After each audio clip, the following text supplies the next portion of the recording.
Hello friends, this is Himanshu Ranjan. आज मैं CMA intermediate वाले स्टूडेंट्स का जो ग्रुप 1 का सिर्फ एग्जाम दे रहे हैं, सिर्फ उन्हीं लोगों का आज प्रिपरेशन स्ट्रेटजी लेकर आया हूँ। अभी आप लोगों के पास 2 महीने से ज़्यादा समय बचा है, फिर भी मैं आप लोगों का 2 महीना का ही टॉपिक्स लेकर आया हूँ कि आप 2 महीना में इजिली कवर अप कर लीजिए जितना भी आप लोगों का जो 4 पेपर है ग्रुप 1 में। और जो भी रिमेनिंग समय थोड़ा बहुत बचेगा उसमें आप फिर से एक बार और रिवीजन कर सकते हैं, जो टॉपिक आप पिछले बार छोड़ दिए थे फर्स्ट रिवीजन में। ठीक है, तो चलिए स्टार्ट करते हैं प्रिपरेशन स्ट्रेटजी। पेपर नंबर 5 है आप लोगों का financial accounting for CMA intermediate students का। तो इसमें मैं इंपॉर्टेंट टॉपिक लेकर आया हूँ, जैसे देखिए रेक्टिफिकेशन ऑफ एरर है, इससे क्वेश्चन आना ही आना है।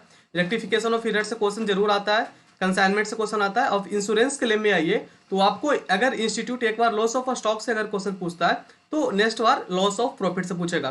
तो आप प्रीवियस अटेम्प्ट में जो एग्जाम हुआ था उसमें आप रेफर कर सकते हैं कि whether question loss of stock से आता है या फिर लॉस ऑफ प्रॉफिट से आता है। तो फिर जिससे आया था उसको अल्टरनेटिव कर करके आप पढ़ सकते हैं। ठीक है, ये बस मैं ऑप्शन बता रहा हूँ, ऐसा कोई फिक्स नहीं है। ऐसा कोई फिक्स नहीं है, ऐसा कोई रूल नहीं है कि इस बार ये पूछा तो इस बार ये पूछेगा। बट मैं एज ए स्टूडेंट मैं बता रहा हूँ आपको, मैं भी एज ए स्टूडेंट आप लोग की तरह था। मैं जब सीएमए इंटरमीडिएट में था तो हम लोग भी ऐसे ही देखते थे कि पिछले बार लॉस ऑफ स्टॉक से पूछा है तो इस बार लॉस ऑफ प्रॉफिट से पूछ सकता है। ठीक है, तो बस आप अजम्पशन लगा सकते हैं, ऐसा कोई कहीं श्योर शॉट लिखा हुआ नहीं है। ठीक है, चलिए आते हैं फिर सिंगल एंट्री नहीं तो फिर एनपीओ। सिंगल एंट्री से क्वेश्चन आएगा नहीं तो फिर एनपीओ से आएगा। अगर अगर लास्ट अटेम्प्ट उठाकर देख लीजिएगा तो देखिएगा कि अगर एक बार सिंगल एंट्री पूछा है तो एक बार एनपीओ पूछा है, नॉन प्रॉफिट ऑर्गेनाइजेशन का जो फाइनेंशियल स्टेटमेंट होता है। ठीक है, अल्टरनेटिव टाइप्स क्वेश्चन में भी asked in the question, alternative term question में भी आस्क्ड इन एग्जाम। ठीक है, लास्ट अटेम्प्ट को रेफर कर सकते हैं। ये बस मैं आपको बस इजीली प्रिपरेशन करने के लिए बता रहा हूँ, ऐसा कहीं नहीं लिखा हुआ है कि पिछले बार अगर सिंगल एंट्री पूछा है तो इस बार एनपीओ पूछेगा। बस अजम्पशन आप ले सकते हैं। ठीक है, same single entry last attempt पूछा तो इस बार भी सिंगल एंट्री पूछ सकता है। ठीक है, ये भी ध्यान में रखिएगा माइंड में। ठीक है, फिर पार्टनरशिप आता है। Partnership is most important for examination. Self balancing ledger अगर समझ में आता है तो ठीक है, समझ जाओ, नहीं तो फिर जो फॉर्मेट है फॉर्मेट याद कर लो, कैसा क्या किस में कौन सा फॉर्मेट मेकिंग कौन सा क्या क्या आता है। ठीक है, हायर परचेस इंपॉर्टेंट। और फिर ब्रांच डिपार्टमेंट भी वही कंडीशन है, अगर ब्रांच पूछ रहा है पिछले बार तो इस बार डिपार्टमेंट पूछ सकता है, नहीं तो डिपार्टमेंट तो ब्रांच। तो ये भी अल्टरनेट करके आप क्वेश्चन को ये पढ़ सकते हैं। ठीक है, फिर थ्योरी क्वेश्चन है, ये थ्योरी पेपर है। एक कंप्यूटराइज्ड अकाउंटिंग सिस्टम ये थ्योरी है। फिर अकाउंटिंग स्टैंडर्ड, जो अभी अकाउंटिंग स्टैंडर्ड आप लोग का सिलेबस में है 10-12, और थोड़ा बहुत ओवरव्यू आप लोग का इंड एएस का है, तो वो भी आप देख लीजिएगा। ठीक है, तो पेपर नंबर 5 फाइनेंशियल अकाउंटिंग का ये 15 दिन आप कवर अप कर सकते हैं। 15 दिन इजिली पढ़िए, 15 दिन में इजिली आपको फाइनेंशियल अकाउंटिंग हो जाएगा। ठीक है, 2 महीना का समय अभी भी बचा है आप लोग के पास, 2 महीने से ज़्यादा समय बचा है, तो 15 दिन में इजिली कवर अप हो जाएगा फाइनेंशियल अकाउंटिंग। अब आगे बढ़ो, आगे बढ़ते हैं तो आता है पेपर नंबर 6। ये इसमें है law and ethics. Paper number 6 है आप लोगों का law and ethics. First of all मैं बता दूं आपको, फर्स्ट ऑफ ऑल लॉ का आपको रिविजनरी वीडियो देखना बहुत ही ज़्यादा इंपॉर्टेंट है। यूट्यूब पे जितना रिविजनरी वीडियो है, जो भी सर कोई भी सर का आप वीडियो उठा कर रिविजन कर सकते हैं। ऐसा मैं नहीं बोल रहा हूँ कि सिर्फ मेरा ही वीडियो देखो। लॉ का जिसका भी कोई भी टीचर अच्छा लगता है, जिसका भी, तो जो भी सर है तो आप उनका रिविजनरी वीडियो देखो देखो, जितना देखोगे उतना ज़्यादा याद होगा। लॉ है कि जितना बार सुनोगे उतना ज़्यादा आपका अच्छा कॉन्शियस माइंड में जाता है। तो for theory paper you have to see YouTube videos, ताकि जाके ज़्यादा से ज़्यादा आपका माइंड में घुस सके।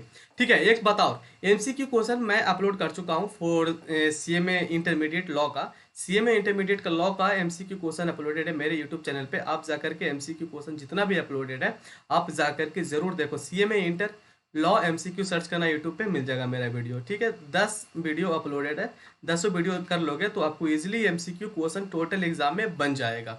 ठीक है, यूट्यूब पे जाना, सर्च करना सीएमए इंटर लॉ एमसीक्यू, आपको मेरा वीडियो मिल जाएगा, वहां से आप 10 वीडियो को पूरा देखना। ठीक है, चलिए आते हैं इंपॉर्टेंट टॉपिक में। Paper number 6 law and ethics का कॉन्ट्रैक्टेड इज मोस्ट इंपॉर्टेंट।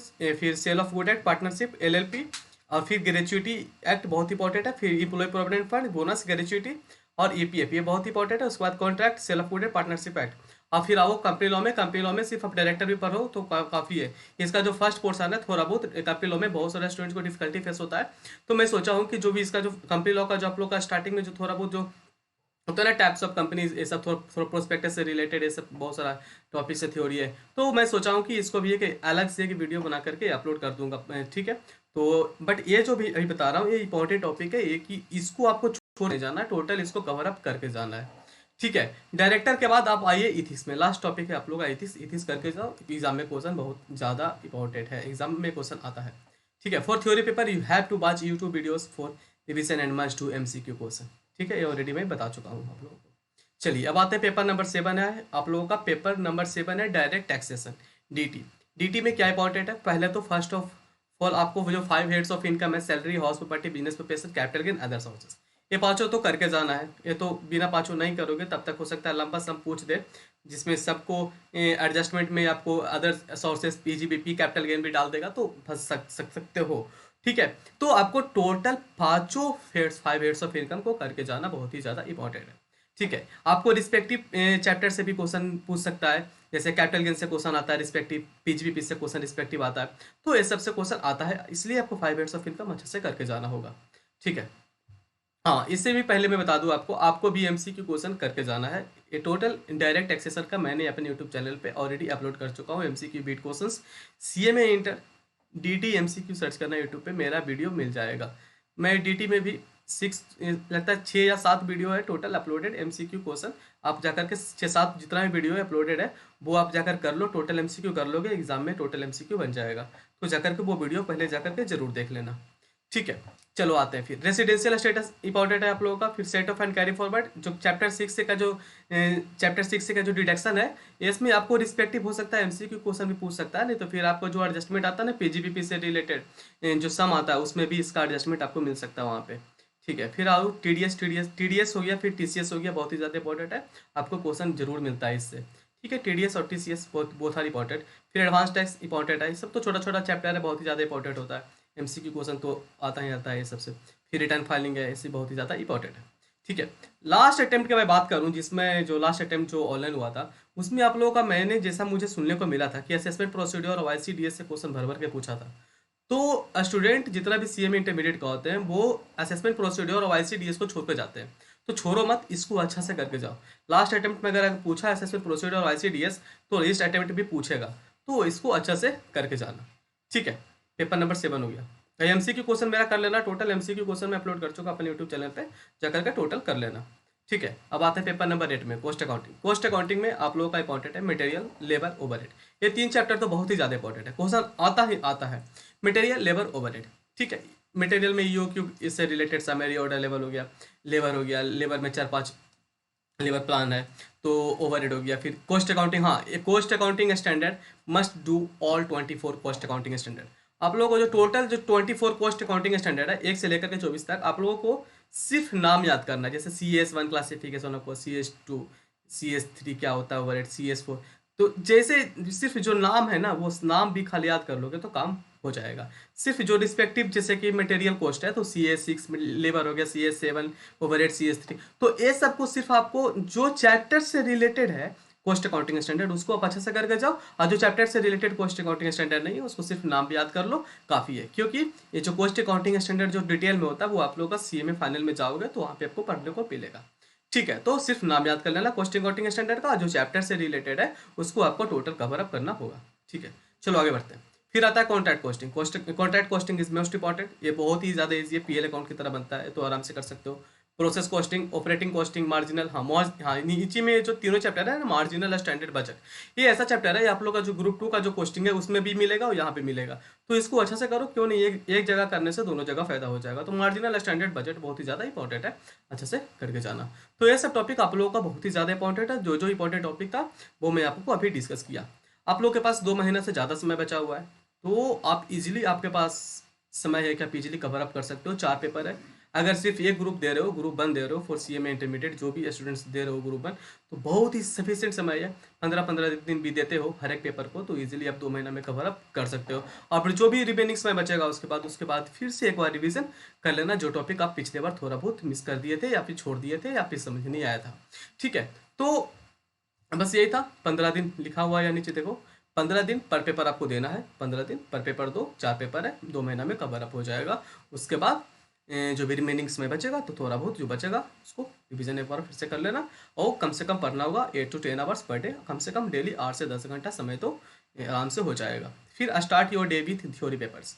आपको जो भी स्टार्ट करना है, सुबह उठो, जब भी उठते हो 6 बजे, 7 बजे, 8 बजे, जब भी उठते हो, start your day with your theory paper उठाओ। थ्योरी पेपर जैसे लॉ हो गया उसको उठाओ, नहीं तो फिर थ्योरी पेपर अगर ग्रुप 1 दे रहे हो तो आप एंटिटी को भी थ्योरी मान सकते हो, जैसे कि एडवांस टैक्स से रिलेटेड, चाहे रिटर्न फाइलिंग से, चाहे फिर असेसमेंट प्रोसीड्योर हो गया, तो ये सब थ्योरी पोर्सन है। तो थ्योरी पोर्सन कहीं भी अब अगर आप थ्योरी सिर्फ लॉ ही को नहीं समझो, जो डीटी है उसमें भी बहुत सारा थ्योरी पोर्सन ही है। तो जो भी थ्योरी आपको अच्छा लगता है, आपको start your day with your theory paper. Theory paper सुबह सुबह ज़्यादा याद होता है। थ्योरी इसलिए start your day with theory paper, जितना ज़्यादा सुबह में अगर याद कर लोगे तो फिर दिन में आप प्रैक्टिकल जो भी सब्जेक्ट है, चाहे अकाउंट्स हो गया, चाहे फिर कॉस्टिंग हो गया, चाहे फिर डीटी का जो सम है उसको आप प्रैक्टिस कर सकते हो। ठीक है। At last every day do cumulative revision. हाँ, ये चीज़ तो बहुत ही ज़्यादा इंपॉर्टेंट है। आपको रिवीजन ही नहीं, क्युमुलेटिव रिवीजन करना है। Suppose that if you are doing today chapter number 3, then you have to revise chapter number 1, chapter number 2 every day. ठीक है। तो आप लोगों को अगर कल फिर चैप्टर नंबर 4 पढ़ोगे तो फिर आपको चैप्टर नंबर 1, 2, 3 सबको रिवीजन करना होगा।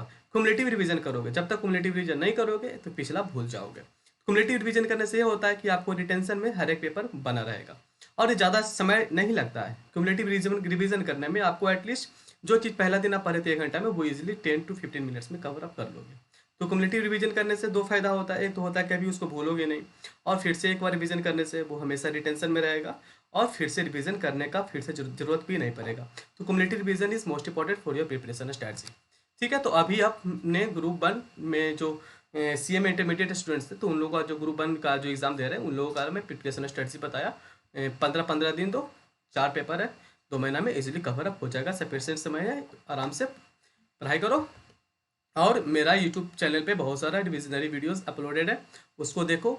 और एमसीक्यू क्वेश्चन अपलोडेड है आप लोगों का, CMA intermediate law, CMA intermediate audit, CMA intermediate DT, CMA intermediate GST, तो टोटल वीडियोस अपलोडेड है। वहाँ पे जाकर के आप रेफर करके देख सकते हो। सीएमए इंटरमीडिएट का अगर बहुत ग्रुप ऑफ स्टूडेंट्स देख रहे हैं वीडियो, तो आप बोथ ग्रुप का already preparation strategy video uploaded है।